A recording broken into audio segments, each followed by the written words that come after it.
We're here, Mr. Chairman. We've been here since the big constitutional amendment, no less. Thank you, Mr. Chairman, members of the committee. Aaron Greenfield here on behalf of Bioenergy Development Group. We are the company that designs, constructs, and operates anaerobic digesters. And to my right is Peter Ettinger, who's here at my request, who will speak a little bit about anaerobic digestion. MDE alone estimates that the state itself generates 998,630 tons of food waste.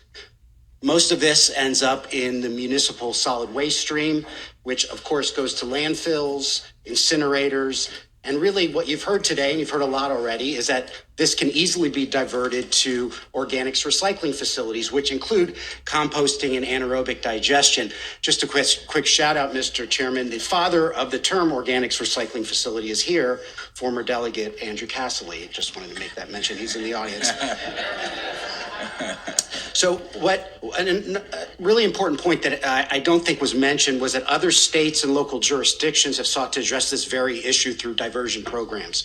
California, Connecticut, Massachusetts, Rhode Island, Vermont, even Washington, D.C. is considering legislation currently. So promoting this organic recycling infrastructure like AD, composting, allows that waste to be repurposed and really turned into a true renewable natural gas. And the soil amendment, which Peter Ettinger will discuss shortly. For those reasons, we come in strong support of House Bill 589. Who'd like to go next? I'll go.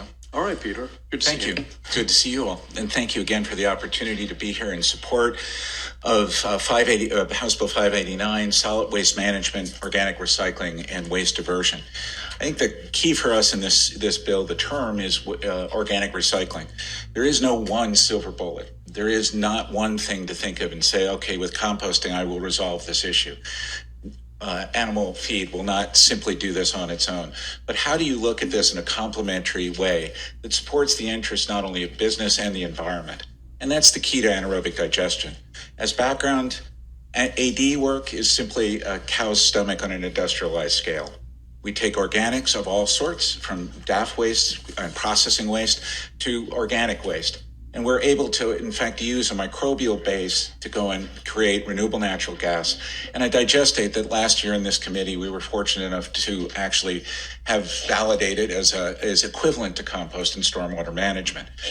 This is, when you look at AD work, I would suggest that there is a large amount of waste that comes from major corporations. Groups like Domino's or Coastal Sunbelt or others, whose challenge is mostly to understand their waste diversion costs. And they would like to know that it is evened out on a year-to-year basis. By being able to do this type of bill, where Aaron has said has been in a number of states, we can actually set that cost and level that cost over a period of time, producing a very interesting and very positive product for the environment.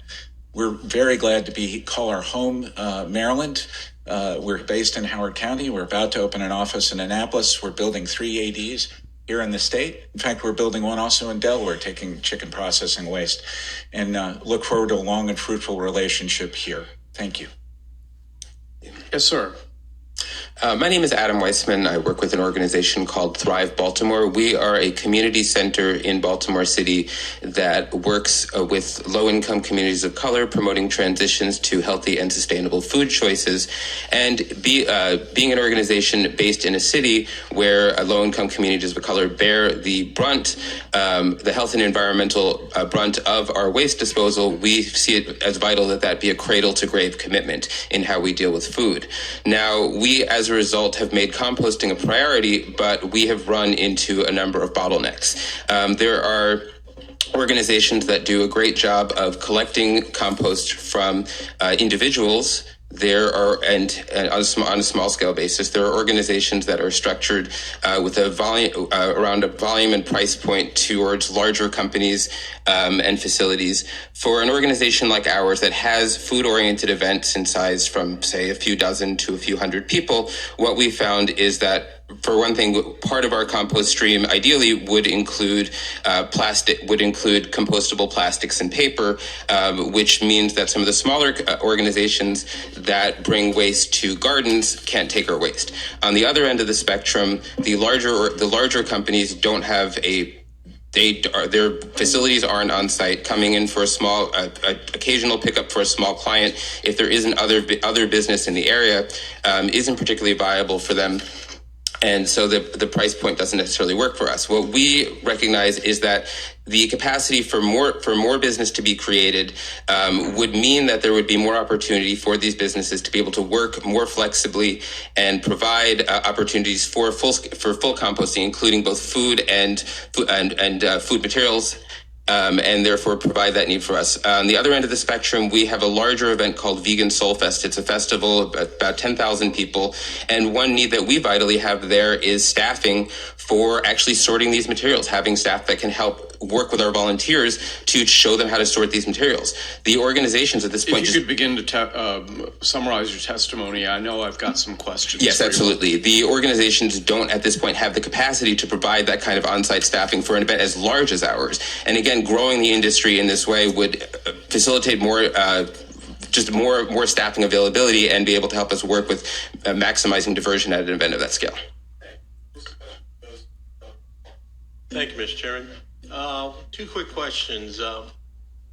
How large is the size of facility, acreage-wise, does it take to build a digester of your type? Sure. Our Jessup facility is about 4.5, almost 5 acres. It sits right in the middle of the Maryland Food Center Authority, surrounded by roughly 106 major food producers that range from Pappas Foods on a small scale, the Coastal Sunbelt, and Del Monte on a large scale.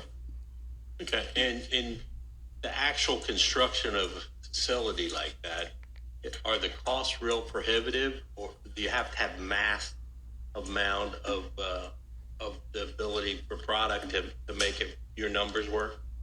We're very fortunate that we were able to raise a fair amount of money over the last year or so from an organization that was very committed to the idea of sustainable and renewable natural gas, truly non-fossil fuel, stuff that comes from organics. So what we do is we do a feasibility study. We look in an area and we say, out of those 105 locations, could we get up to 100,000 tons of material? If we can do that, if we can see that we can build that, then we fund the project ourselves. We've been very lucky to do a small grant from MEA, but that's really not our purpose. We want to see that waste diversion or waste acquisition and then combined with the sale of renewable natural gas and digestate as a very important soil amendment, healthy soil amendment, makes sense, makes financial sense. Okay, thank you. Sure. Thank you, Mr. Chairman. We visited Anaerobic digester. This committee did years ago up in Cecil County, and they were adding meatballs to that one. So that was, can use all kinds of products. But my question is, the one in Jessup, are you putting any seafood byproducts in that digester? Is that all? Would that also be included? Yes, absolutely. Like I know there are a couple big fillet operations up there that do a lot of blue catfish. Does that literally across the street is the seafood produce later. I can hit a 9-iron over to that facility. Yeah. So is that product also being put in that facility? Yes, I would say that the challenge here is that we've done this for 20 plus years and built 240 facilities. The challenge is in our past, and we've had some, let's not call it bad actors, but accidents on the agricultural side where people simply think you can throw material in and magically you create gas or magically you create digestate. You really have to have a strong understanding of how microbes work, the soup that makes this work effectively and produces product. And we've been fortunate enough in 20 years that we can do this kind of co-digestion, knowing exactly what's going in. We can actually ensure and guarantee performance of the plant coming out. Thank you. I have a couple of questions, probably for you, Peter. What volume of material do you need to hit your economic break-even point? That is a tricky question. Okay. We basically look at 100,000 tons of materials. So we look and try per month? No, per year. Per year, Per okay. year. If I could do 100,000 per month, we're wasting a lot more food than we think. But 100,000 tons is an ideal number for us.